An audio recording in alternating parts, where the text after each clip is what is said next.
vốn chín ngàn đã chín tuổi vừa chín hồng mau vừa chín ngàn đã chín tuổi vừa tiền mấy mau ước mơ biết màu trời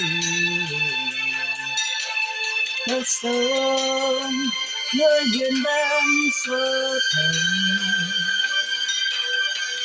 khi tình yêu gạt đi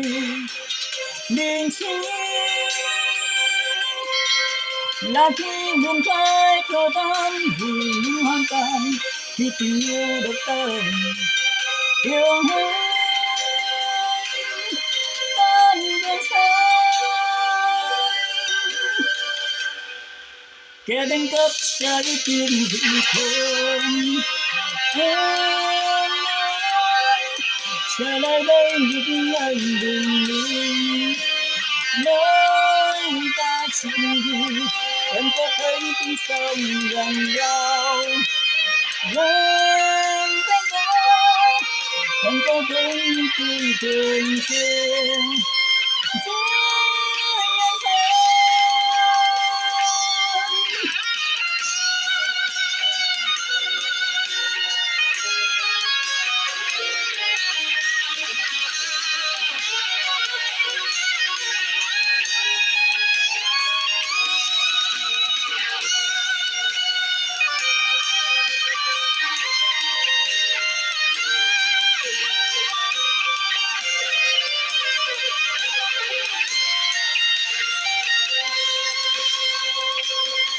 cơn sông kia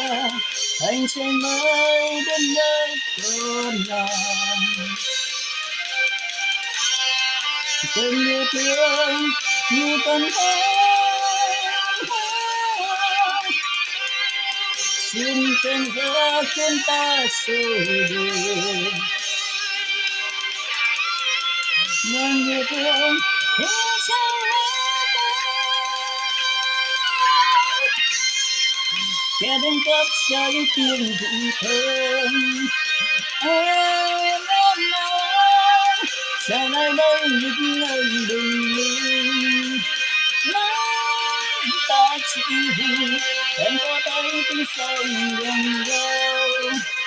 nói tất cả em có thấy những tiếng thương trên dưới những